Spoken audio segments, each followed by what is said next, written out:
E a gente tem notícia boa agora e mais do que especial, porque a Agência Nacional de Energia Elétrica, a ANEEL, anunciou agora há pouco que a bandeira tarifária, ou seja, da conta de luz, será verde em agosto.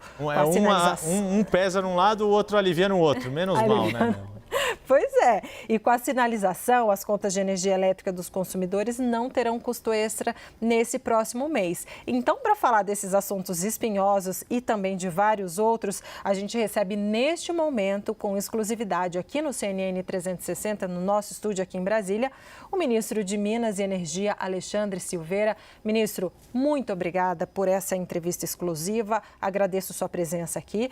E, bom, vamos começar então, o senhor está aqui, o senhor sabe que a sabatina é pesada, eu já quero começar falando sobre o preço da gasolina. Tem alguma estratégia? A gente sabe, né? Enfim, isso é uma questão de Petrobras, mas quero saber se tem alguma estratégia, de alguma maneira o senhor vê no horizonte um modo para que a gasolina fique mais barata. Boa tarde. Boa tarde, Débora. Boa tarde, Yuri. Boa tarde a todos os telespectadores da CNN.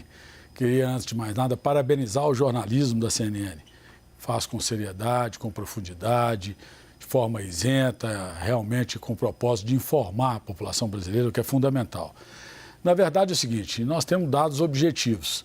Nós ainda temos hoje, comparado com o que vivíamos há 2 anos e meio atrás, uma gasolina, um diesel e o próprio gás de cozinha, em média, 14% mais barato do que há 2 anos atrás. Graças à mudança da política de preços que nós fizemos.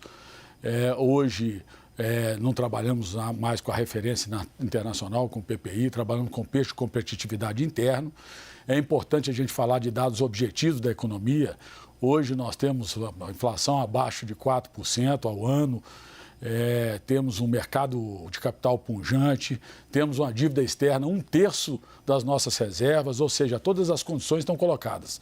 Uma questão muito objetiva e sempre repetida por todos nós, não só do governo, mas clamada pelo setor produtivo nacional, é a redução dos juros para que a gente crie um ciclo virtuoso da economia, mas infelizmente nós temos uma crítica muito contundente à condução da política monetária por parte do Banco Central, que vem mantendo esses juros de forma injustificada acima de 10,5%, o que dificulta o consumo, dificulta, portanto, e nós esperamos que isso mude em breve.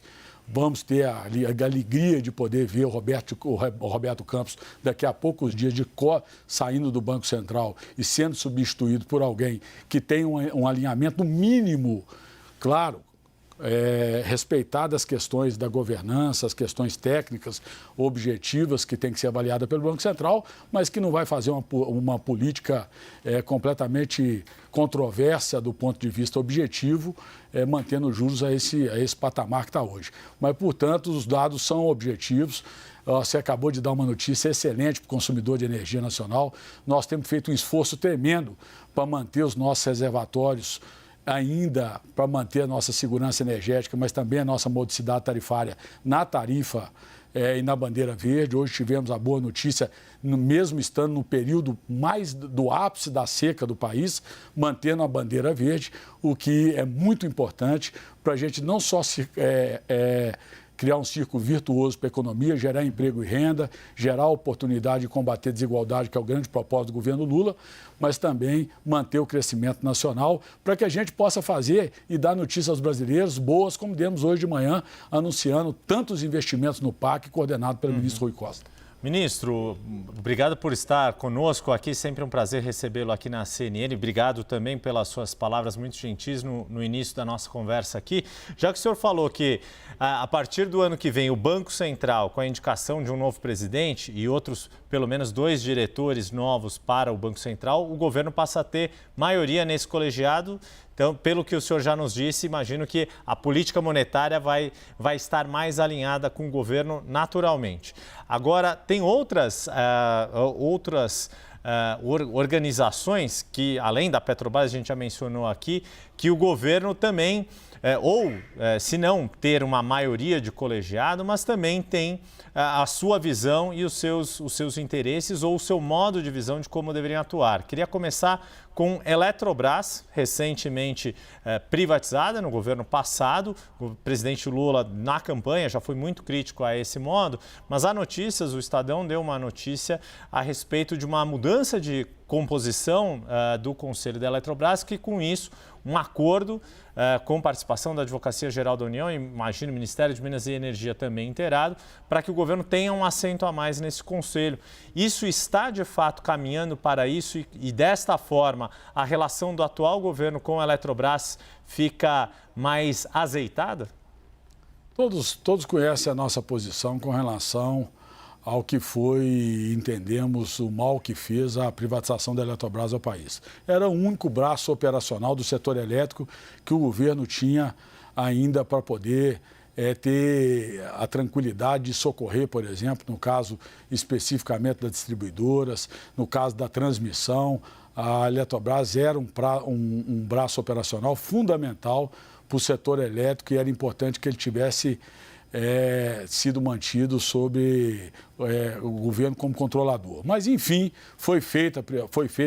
ela foi transformada numa corporation e o governo, que respeita contrato, que observa, tem uma regulação reconhecida, que quer apontar cada vez mais para o investidor nacional e internacional, segurança jurídica, buscou os caminhos legítimos, que foi o caminho do Supremo Tribunal Federal, para discutir a representatividade no Conselho da Eletrobras, conforme a participação do governo na Eletrobras. É inadmissível que em 9 conselheiros da Eletrobras nós tenhamos mais de 40% de ações da companhia e não tenhamos um conselheiro sequer para poder estar representando os interesses legítimos do povo brasileiro, que é acionista majoritário da Eletrobras.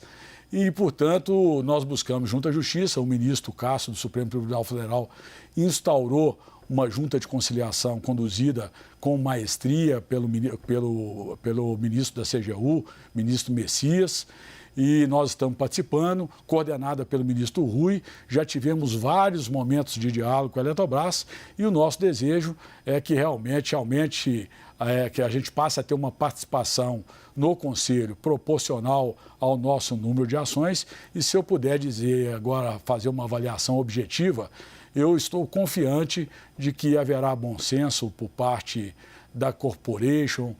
Mais uma vez dizendo, nós respeitamos os contratos, buscamos pelo meio legítimo, que é a justiça brasileira, e eu estou acreditando muito que a gente vai chegar a um desenlace e vai fazer um acordo que seja importante para que a gente possa voltar a ter voz dentro da Eletrobras e poder sim evitar, por exemplo, a precarização dos serviços com a maior terceirização e o menor número de servidores da Eletrobras mais preparados para cumprir o seu mistério.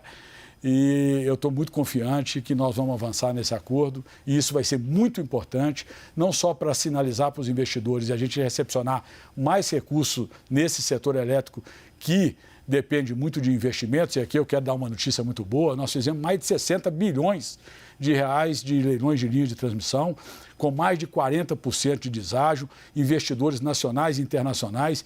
O Brasil voltou a dialogar com o mundo sob a liderança do presidente Lula, a credibilidade voltou, as notícias são muito boas, nós estamos aumentando a nossa capacidade de geração, fomos reconhecidos agora, outra notícia importante do setor elétrico, nós passamos a nossa matriz de 88, que já era uma das matrizes que nos colocava como líderes da transição energética global, limpa e renovável, para 89,2. E esse ano, Débora, o que demonstra, Yuri, o vigor da economia nacional é que nós estamos tendo 7% a mais de demanda na média do ano de consumo de energia. O que demonstra e justifica os 2,5% de crescimento da indústria nacional, em especial da indústria de alimentos e metalurgia. E quando a gente fala que a indústria de alimentos está crescendo, nós estamos falando que o consumo interno e o povo brasileiro está consumindo mais, o que nos deixa muito otimistas, em especial o presidente Lula, que tem uma política muito vigorosa em voltar a combater a desigualdade, gerar inclusão E se o Brasil está comprando mais alimentos é porque está melhorando a vida do povo brasileiro. São sinais positivos, né, ministro? Eu gostaria de perguntar muito especificamente sobre essa proposta que já está na praça, ministro. A imprensa já vem noticiando sobre a possibilidade desse acordo de Eletrobras de aumentar o conselho para 10 membros e, de repente, o governo ter aí 3 representantes, visto que o Brasil tem, o governo tem mais de 40%, né, dessas ações e uma representatividade ainda pequena. Mas, especificamente sobre essas notícias, quero te saber o seguinte, não quero saber se é isso que está colocado, mas na sua avaliação, só como ministro de Minas e Energia, seria interessante para o Brasil, para o governo brasileiro, começaria a fazer sentido aumentar para 10 os membros de conselho e ter 3 assentos do governo? Isso é razoável ou é uma proposta indecente? Nós estamos sentindo a necessidade de começarmos a avançar na participação no Conselho da Eletrobras.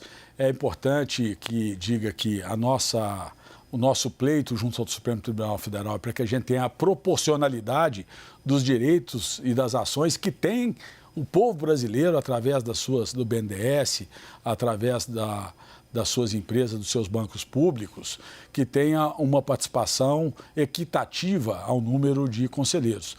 Essa discussão está em andamento, naturalmente, por ser uma empresa e uma corporation que tem a sua governança e tem que comunicar esses fatos relevantes. Quando acontecer o acordo, ela vai fazê-lo de forma... Mas o que é equitativo? O que seria? Só para eu entender, assim, em termos práticos. Hoje nós temos 43%, o ideal é que nós tivéssemos 4 conselheiros. Claro que nós estamos tratando de um acordo, estamos buscando um consenso. Então, há naturalmente de se haver bom senso, há um interesse que a gente tenha essa participação, não tem nada, absolutamente nada fechado. E eu quero aqui também adiantar que nós não estamos discutindo com a Eletrobras só acerca da participação, da maior participação da representatividade do povo brasileiro da União no Conselho, não. Eu tive uma ideia no meio do ano passado. Nós sabemos que quando foi aprovada a lei da Eletrobras, foi aprovado 30 bilhões de reais para poder diminuir os impactos da tarifa de energia no Brasil. Foi aprovado que esse recurso seria repassado à União em 30 anos. Nós estamos negociando também o adiantamento desses recursos, a fim de que a gente possa reduzir a tarifa de forma mais rápida. E aqui, Débora, fazer uma constatação. Evitar que o povo brasileiro continue pagando o preço de energia tão alto quanto, infelizmente, paga hoje, e muito culpa da política econômica implementada pelo governo anterior e pelo Paulo Guedes, que contratou em nome do povo brasileiro. É importante que as pessoas saibam disso. Empréstimos em torno de 15 bilhões de reais para pagar a conta Covid e a conta de escassez hídrica, com juros altíssimos, e que agora chegou à conta, ou seja, uma bomba de efeito retardado. Hoje compõe a conta de energia empréstimos que naquele momento o ministro tinha outros instrumentos, mas naturalmente, já que ele não servia ao povo brasileiro e servia sim ao mercado financeiro, ele contratou esses empréstimos e esse empréstimo chegou agora na conta de energia e que está comprimindo muito a conta de energia e impedindo um círculo virtuoso que a energia, além de ser muito importante para a vida da população, ela também é importante que a gente segure o preço da energia o máximo possível para impulsionar o crescimento nacional e a geração de emprego e renda. Por isso, né, ministro, esse trabalho, só um pouquinho, Yuri, só para concluir aqui esse assunto Eletrobras e a gente trocar de tema, porque tem muita coisa para falar, mas só para eu entender, né, o senhor falou da importância de antecipação de investimentos, né, que também é uma reivindicação do atual governo brasileiro, e só para eu entender, porque o prazo para esse acordo, né, venceria agora em julho, o Supremo está de recesso, a expectativa é que ele seja realmente, que ele saia do papel no início de agosto. Queria só, isso acho que só pode falar, o senhor acha que sai mesmo agora no início de agosto? Isso aí não vai ter prejuízo nenhum, o senhor pode contar para a gente. Sim, eu estou muito confiante, Débora, é a intenção do governo, como eu disse, ter a proporcionalidade no Conselho, não está faltando disposição para isso. Eu já sinalizei nesse sentido, o ministro Rui, o ministro Messias, o presidente Lula tem tratado isso com muita dedicação, com muita cautela. ele é extremamente crítico, nós todos somos, a forma com que a Eletrobras foi entregue ao setor privado a preço vil, muito abaixo daquilo que ela valia realmente. Nós tínhamos uma política completamente de entreguismo no país, mas a realidade que nós encontramos é essa e nós temos que lidar com a realidade. A realidade que hoje ela é uma corporation, mas não faltará disposição nossa para fechar esse acordo. Eu estou, repito, otimista, eu acho importante que ele seja fechado para que a gente volte a ter voz na Eletrobras, possa participar das suas decisões estratégicas, já que nós não estamos discutindo participação na governança, estamos discutindo papel nas decisões estratégicas que são tomadas pelo Conselho, aos moldes da Petrobras. A Petrobras, a gente respeita a governança da empresa, mas já que o governo é controlador, a gente tem o dever de participar das decisões estratégicas, e a decisão da estratégica nesse caso é que a gente tenha uma política de preço adequada, que a gente volte a ser autossuficiente no refino de gasolina, diesel e gás de cozinha, exatamente porque a gente tenha minimamente preços mais acessíveis para a população. E é isso que nós estamos trabalhando na Eletrobras. E eu acredito que, inclusive, essa ideia de adiantamento da CDE para que a gente possa diminuir o impacto dos aumentos tarifários de energia é extremamente importante para poder impulsionar a economia nacional. Nós dependemos basicamente de alguns fatores que eu já destaquei. Primeiro, a energia é fundamental. Segundo, nós dependemos da queda de juros, que ela seja mais vigorosa, para que a gente possa tirar o capital especulativo, voltar com o capital para o setor produtivo, porque é no setor produtivo, é no emprego, na renda, que a gente vai construir um país mais justo, um país mais equânime, um país mais inclusivo. E para se tratar uma doença grave, e o Brasil tem que reconhecer e fazer esse diagnóstico preciso, nós ainda temos um país com miséria, fome, desigualdade, mas nós voltamos com as políticas públicas, luz para todos, o PAC extremamente vigoroso, 1,7 trilhões de reais, 700 bilhões de reais só no setor de petróleo, gás, biocombustível, no setor mineral e no setor elétrico, que estão impulsionando a economia e sendo extremamente bem coordenados pelo ministro Rui Costa, ministro da Casa Civil. Ministro, bem rapidamente, que a gente está com o tempo da nossa entrevista e o tempo do jornal aqui já se encerrando, mas tem um outro assunto que eu queria falar, porque o senhor tem tratado disso também, que é a sucessão na Vale. O senhor recentemente chegou a falar que a Vale ficou acéfala diante desse processo de troca do comando da empresa. É uma empresa privada, com participação privada predominante, mas que o governo também tem tido ali posicionamentos, o próprio presidente Lula falando a respeito do papel que ele enxerga para a Vale no país. Queria ouvi-lo da sua voz, que tipo de perfil que, na sua avaliação como ministro de Minas e Energia, é o ideal para que assuma o comando da Vale? Alguém do setor privado, alguém que tenha experiência no setor de mineração e da área de atuação da Vale, ou alguém que também tenha sensibilidade política e conheça o funcionamento de Brasília, de um país tão complexo como o Brasil? O ideal é que reúna as duas qualidades, né? Naturalmente, há com certeza gestores que podem reunir a qualidade de alguém técnico, alguém com profundidade no setor, alguém que reconheça, mas também que reconheça a necessidade e a importância e ter a compreensão de que a Vale é uma empresa do setor mineral, portanto, uma concessionária dos direitos minerais que são do povo brasileiro. Importante que as pessoas entendam isso, porque o setor, muitas vezes o setor financeiro, aqueles que são da política ultraliberal, para se blindarem, querem usar muito o termo assim, é uma empresa privada, é uma corporation, e nós respeitamos a governança das corporations, nós respeitamos inclusive a governança de uma empresa que o governo é controlador, que é a Petrobras. Mas nós não podemos deixar de destacar que na nossa Constituição prevê de forma clara que as empresas têm também o seu papel social.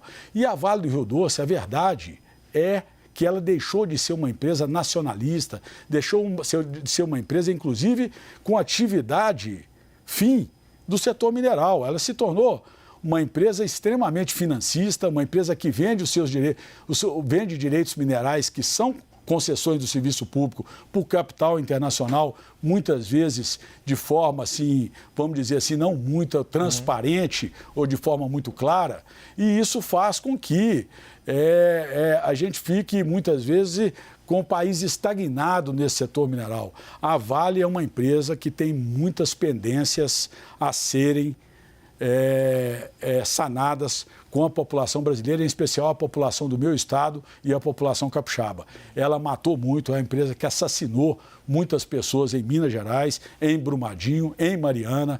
É uma empresa que, quando se fala em governança, na participação do seu conselho, muitas vezes a gente separa entre os seus acionistas que a gente considera puristas, que são os acionistas internacionais da Clepto, da BlackRock e outros que têm uma visão da empresa meramente e importante que seja da companhia. Aí você tem lá as confusões internas. Agora mesmo nós tivemos 2 conselheiros que renunciaram e saíram do conselho, a Marri e o Penido lá de Minas Gerais, saíram de certa forma insatisfeitos com a forma da condução do processo e inclusive da sucessão. Muitas vezes especula-se sobre a participação ou não, ou o interesse ou não do governo de ter alguém próximo ao governo na direção da Vale. Isso não é a posição que eu defendo, isso já é público. Ontem mesmo eu me manifestei publicamente nesse sentido,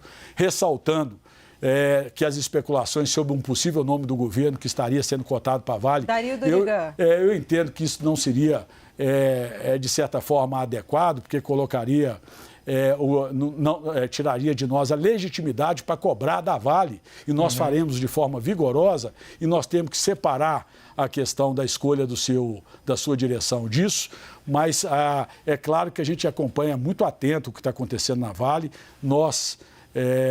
Ela é uma empresa, volto a dizer, regulada pelo governo, regulada pela Agência Nacional de Mineração e que deve muito ao Brasil e que precisa dialogar mais com o Pará, com Minas Gerais, com outros estados e com o governo federal. Ministro, o senhor conseguiria responder em um minutinho sobre... Desculpa perguntar de política, mas temos que perguntar sobre a saída de Alexandre Calil, lá em Belo Horizonte, né, o ex-prefeito lá em Minas Gerais, do PSD, seu partido, está indo para o Republicanos. Muito rapidamente, ministro, que eu sei que o senhor precisa ir, mas bem rapidinho. Na verdade, ele se encontra e a gente, Débora, por mais que a gente tenha e às vezes divirja da decisão das pessoas, na verdade ele se encontra com seus pares bolsonaristas. Eu espero que ele seja muito bem abraçado pela Damares, pelo senador Cleitinho, pelos bolsonaristas no Republicanos.